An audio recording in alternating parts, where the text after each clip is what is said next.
Kapan terakhir kali Anda mengunjungi pasar tradisional? Masih kerapkah Anda berbelanja di pasar-pasar tradisional ini, atau justru sudah tidak pernah lagi menginjakkan kaki di sana? Ya, pasar tradisional dahulu menjadi lokasi perputaran uang yang masif bagi penduduk Indonesia. Anda yang lahir pada tahun 90-an ke atas pasti pernah merasakan nuansa berdesak-desakan di pasar kala pagi hari. Namun, kini pasar tradisional tak bisa dipungkiri makin kalah pamor.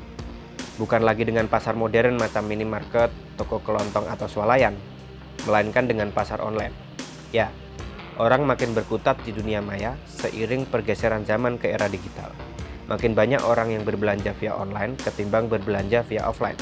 Di Solo, pasar-pasar tradisional dahulu bak dikerubungi semut, tak pernah sepi pembeli. Lantas bagaimana nasibnya di era sekarang? Saya Ahmad Syarifuddin, wartawan Tribun Solo, akan membahasnya dalam 15 menit ke depan.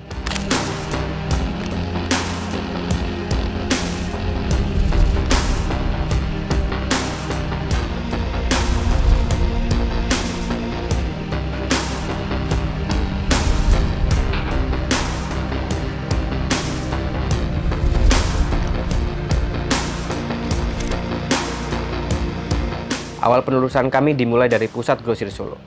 Para pedagang mengeluhkan makin lesu dan dropnya penjualan tiap tahun sejak pandemi COVID-19. Padahal dulunya, lokasi ini sempat menjadi ikon wisata belanja di Solo. Menjamurnya e-commerce sejak sekitar tahun 2017 ternyata sangat berdampak bagi pasar tradisional di kota Solo. Salah satu pedagang batik di PGS, Hendra Fendi, berkisah saking ramainya masuk ke BGS dahulu layaknya antri naik kapal. Namun, kini setelah menyamburnya e-commerce, pasar ini sepi bak kuburan, kosong melompong tanpa pembeli. Wah, kalau masa jayanya itu Tahun berapa ini? itu saya mulai hadir di sini 2010 2012 lah. Itu jaya-jayanya.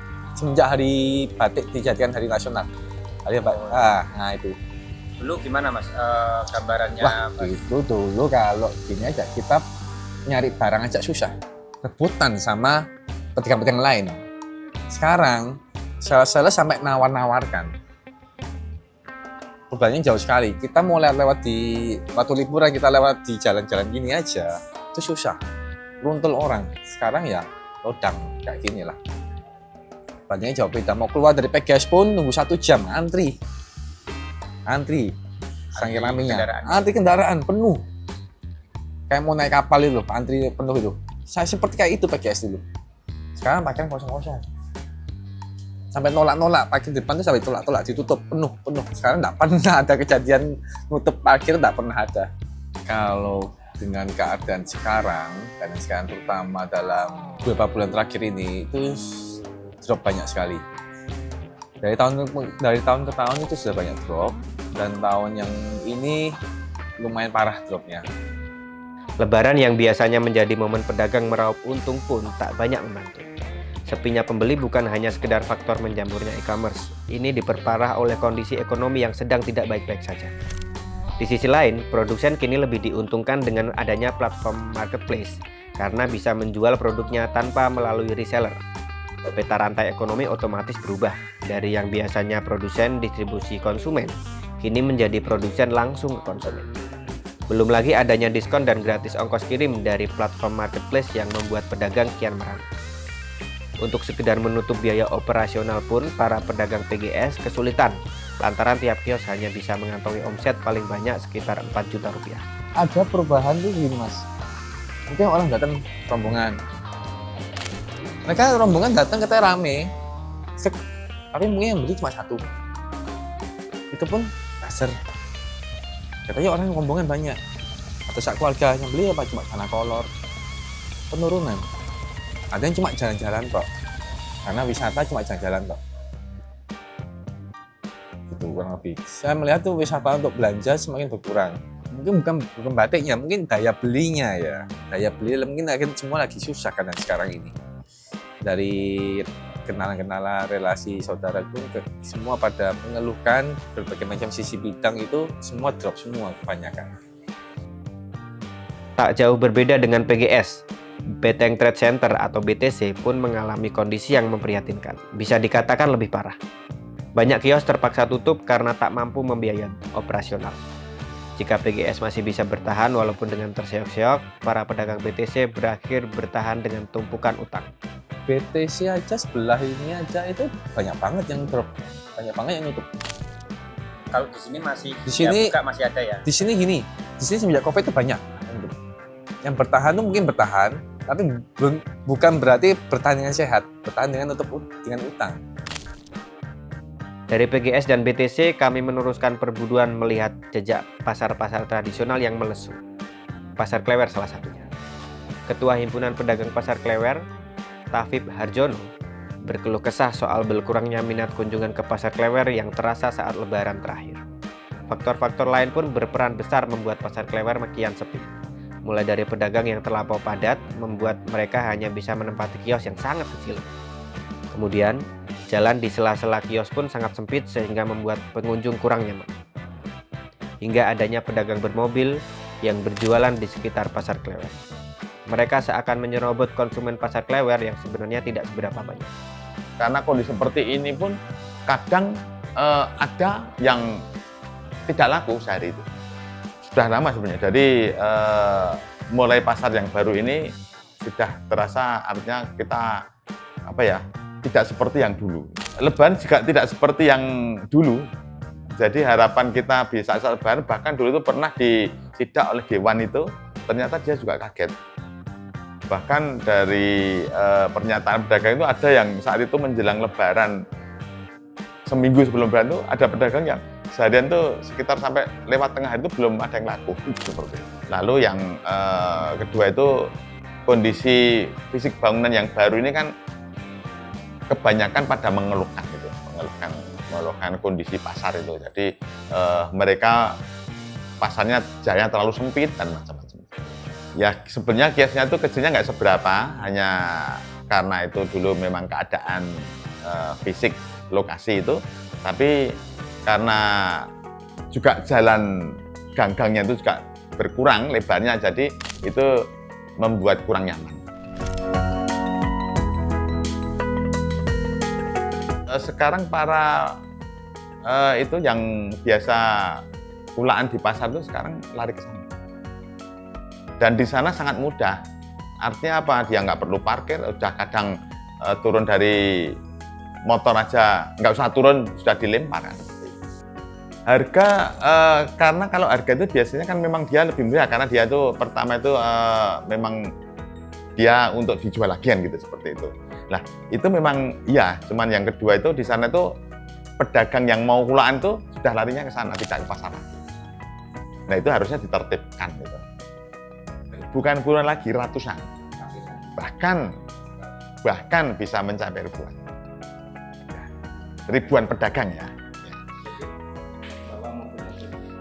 Jadi mereka itu ada satu mobil gitu, bisa untuk beberapa pedagang.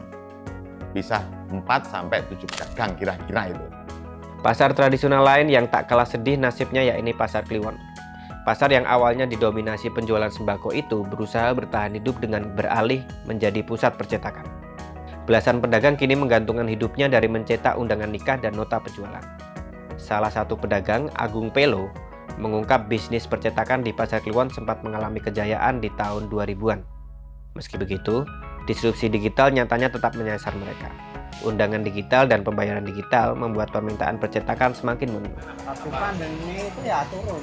Ya, turun. Berapa? Ya paling Ya. berapa? 150, 200 itu juga.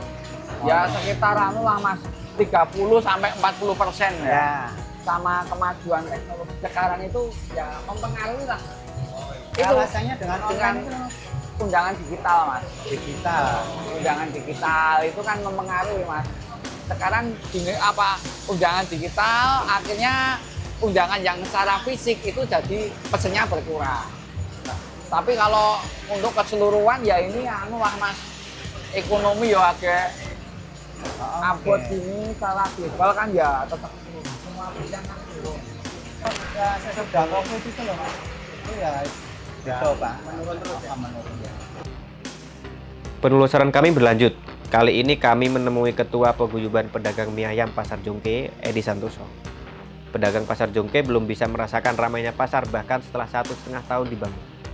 Penerapan zonasi, pedagang pasar Kabangan yang digabung jadi satu gedung di pasar Jongke, tak adanya elevator dan lift hingga tempat parkir tersendiri di lantai 2 membuat pengunjung enggan datang. Beginilah curhatan dari pedagang.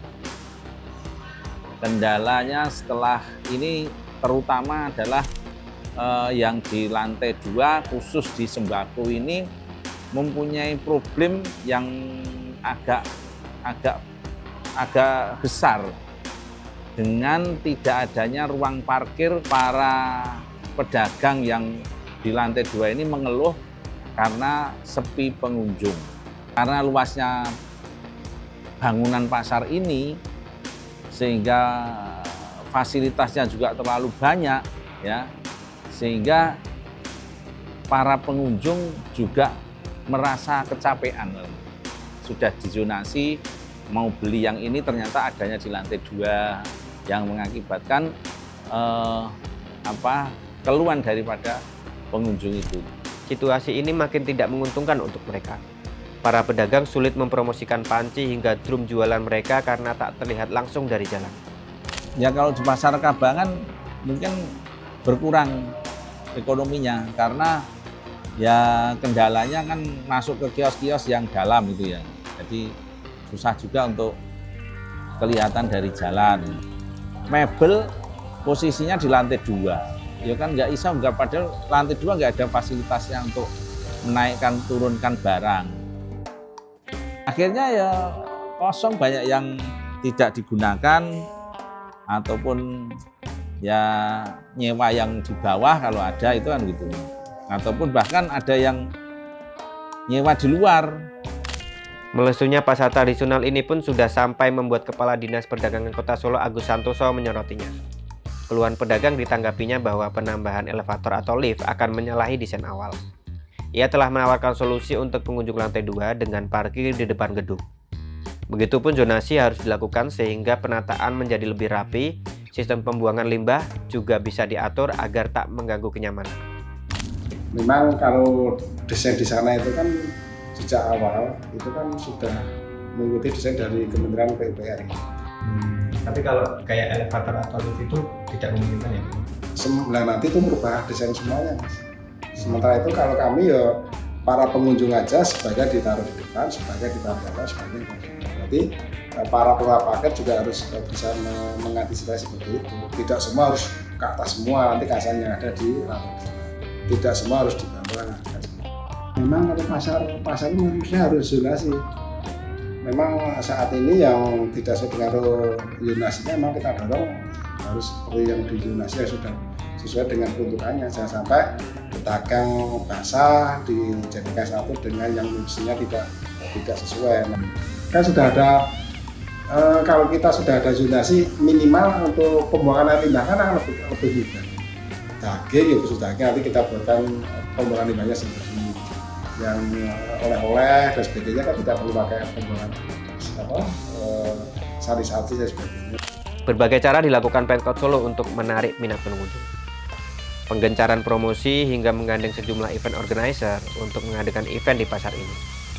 Seperti di pasar Jongke, pihaknya berusaha menggelar konser dangdut dengan mengundang OM Lorenza yang tengah hits.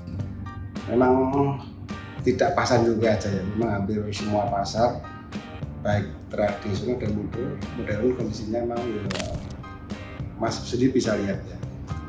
Kalau kita melihat mall itu aja sudah diskonnya pakai 50 pakai 20 aja juga lihat untuk pengunjungnya tidak begitu ya. Kalau kita bicara pasar itu tradisional, memang pasar itu menjadi pasar ikonik pemerintah Kota Surakarta. Yang kami tidak bosan-bosannya kami mempublikasikan secara media sosial beberapa kegiatan yang memungkinkan kita tarik ke sana. Contoh bulan depan di situ kan ada pameran batu akik dan keris itu tingkat nasional. Kita dorong di sana nanti di lantai 2 minimal itu bisa menarik pengunjung. Satu yang bersangkutan lihat pameran akik dan kerisnya, yang kedua minimal nanti sekali bisa berbelanja di sana. Kami mencoba mencari tahu apa yang sebenarnya menyebabkan daya saing pasar tradisional kian terpuruk. Pakar ekonomi pembangunan, Profesor Iza Mafruhah, menyarankan penggencaran promosi dan diferensiasi produk antara pedagang satu dengan yang lain. Hal itu diyakini dapat membantu pedagang bertahan seiring dengan maraknya penjualan online. Kebiasaan konsumen kini sangat jauh berbeda jika dibandingkan sebelum teknologi digital berkembang begitu pesat. Dulu orang yang berbelanja menentukan pilihannya di satu tempat. Berbeda dengan saat ini yang menentukan pilihan dulu baru menuju ke tempat di mana dipastikan barang yang dicari ada stok. Jadi ketika kita bicara inovasi, itu kan inovasi bukan hanya dari produknya ya, tapi inovasi dari model penjualannya. Diferensiasi itu si konsumen itu butuh apa sih gitu. Bukan untuk apa, maka si pedagang itu mengikuti. Jadi sekarang itu tren yang sedang jalan adalah misal warna ya, tren burgundi, tren coklat mahoni, tren denim udah tahun kemarin ya, misal seperti itu. Nah produsen itu membuat diferensiasi produk atas itu. Nah, sekarang orang tidak lagi jalan-jalan untuk melakukan pembelanjaan, tapi dia browsing dulu sehingga ketika saya mau beli barang ini, saya langsung menuju ke tempat itu, tidak perlu membandingkan gitu. Kalau dulu orang kan senang belanja muter-muter gitu, membandingkan harga dan sebagainya. Sekarang dibandingkan dulu, kemudian menuju tempat sesuai dengan yang diinginkan. Nah, yang harus dilakukan oleh pasar tradisional adalah memanfaatkan ini. Alih-alih fokus pada kunjungan, pengelola pasar tradisional diminta fokus pada peningkatan transaksi. Pola belanja saat ini berubah drastis dan itu harus disikapi dengan seksama. Handphone yang awalnya hanya berfungsi untuk komunikasi, kini digunakan untuk kegiatan ekonomi. Pasar tradisional yang tak terlibat dalam mata rantai ini akan tergilas oleh kencangnya laju perubahan. Sekarang rame tidaknya pasar itu tidak dilihat dari berapa banyak orang yang datang, tapi dilihat dari berapa banyak transaksi itu terjadi. Kan gitu. Nah itu, jadi inovasi dari pengelola bukan dia meningkatkan jumlah kehadiran di pasar, tetapi meningkatkan jumlah perdagangan atau transaksi yang di pasar. E-commerce itu kan merubah pola cara berbelanja jadi berbeda. Dan salah satu pendorong naiknya e-commerce dengan sangat masif itu ternyata COVID. Sebelum COVID orang kan tidak terbiasa menggunakan HP sebagai media untuk yang lebih dibandingkan dengan komunikasi. Apalagi adanya lintas ruang dan lintas waktu. Kalau kita belanja di satu pasar, kita kan hanya di satu tempat saja. Tapi ketika kita bicara e-commerce, marketplace dengan berbagai macam, saya tidak menyebut ya, itu ternyata menyebabkan kita mau beli apapun dimanapun bisa. Misal, saya pengen barang nih dan ternyata itu adanya hanya di Aceh misalnya. Bisa, luar negeri pun nggak masalah gitu. Selain itu, kenyamanan merupakan faktor penting bagi konsumen. Sayangnya, kebanyakan pasar tradisional belum mampu memberikan kenyamanan setara dengan pasar modern. Belum lagi minimnya pelibatan pedagang dalam pembangunan gedung-gedung baru pasar. Menurutnya, hal itu menjadi salah satu faktor pasar tradisional makin kehilangan daya saingnya. Selama ini tuh seperti adanya tidak adanya pelibatan dari pedagang atau pembeli untuk merancang pasar itu mau dibawa kemana gitu. Jadi ketika kemudian ini mau dibangun, ya ini adalah konsep desain yang dilakukan oleh pemerintah, tidak melibatkan siapapun itu. Perlu keseimbangan antara modern dengan tradisional. Ya. Orang kadang melihat masuk ke pasar tradisional tetapi bernuansa modern itu adalah dari aspek kebersihannya, kenyamanannya, kemudian mungkin dingin dan sebagainya. Itu kan menjadi salah satu pilihan. Gitu. Saya pergi di beberapa tempat gitu ya di negara lain gitu, pasarnya itu yang dijual barang-barang tradisional seperti yang di kita, tetapi tertata dengan rapi, dengan bagus. Gitu. Walaupun itu sudah dibangun dengan bagus, tetapi penempatan-penempatannya itu yang masyarakat sendiri belum atau pedagang sendiri belum bisa menata sesuai dengan kondisi di sana, sehingga sampah juga masih berantakan, orang datang ke situ aroma baunya itu juga masih terasa gitu, sehingga orang menjadi tidak begitu merasa nyaman ketika berbelanja di sana. Agar pasar tradisional diminati oleh masyarakat, para pedagang perlu berkolaborasi untuk memberikan pelayanan terbaik. Mereka bisa saling melengkapi untuk memenuhi kebutuhan konsumen. Pembeli juga tidak harus datang langsung ke pasar untuk melakukan transaksi. Adanya tukang sayur merupakan upaya mendekatkan produk ke konsumen. Pola semacam ini perlu dioptimalkan demi meningkatkan daya saing pasar tradisional. Karena sekarang ini yang namanya sistem ekonomi itu kita tidak lagi owning, tidak lagi punya aku, enggak. Tapi kita sistemnya sharing. Sistemnya oke, kita bangun bersama-sama, kita berbagi. Gitu. Sistem ekonomi dunia kan seperti ini, waralaba atau franchise. Ya, itu kan sistemnya kalau dulu kan holding. Sehingga perusahaan itu harus punya sekian modal untuk membangun di sini. Kalau ini maju baru sekian modal. Sekarang kan enggak. Saya itu kan juga penikmat pasar tradisional ya, khususnya yang untuk belanja kebutuhan sehari-hari ya, basicnya kayak gitu. Itu saya misal beli barang ini, oh enggak ada, apa ya sebentar ya, saya ambilkan ke sebelah, barang ini habis. Dia ngambil, punya temennya yang pedagang, dijualkan di situ. Ada satu pasar, orang nggak sempat tuh berbelanja, tapi kemudian ada orang yang pakai motor, pakai mobil, jualan. Itu sebenarnya kan membuka lapangan kerja baru, kemudian mendekatkan orang yang tadinya jauh dari pasar, dia harus keluar pakai kendaraan dan sebagainya, dia yang didatangi. Itu kan sistem baru, model baru yang istilahnya win-win solution untuk kondisi seperti itu. Dan mereka tidak harus yang pagi, yang laku yang pagi itu nggak tentu loh. Di tempat saya, perumahan saya itu yang sore juga laku. Karena apa? Untuk masak paginya. Bagaimana dengan kondisi pasar-pasar tradisional di sekitar Anda? Apakah tetap masih ramai dan berjaya? Atau justru sudah kosong melompong dan sepi pembeli? Coba komen di bawah Tribuners.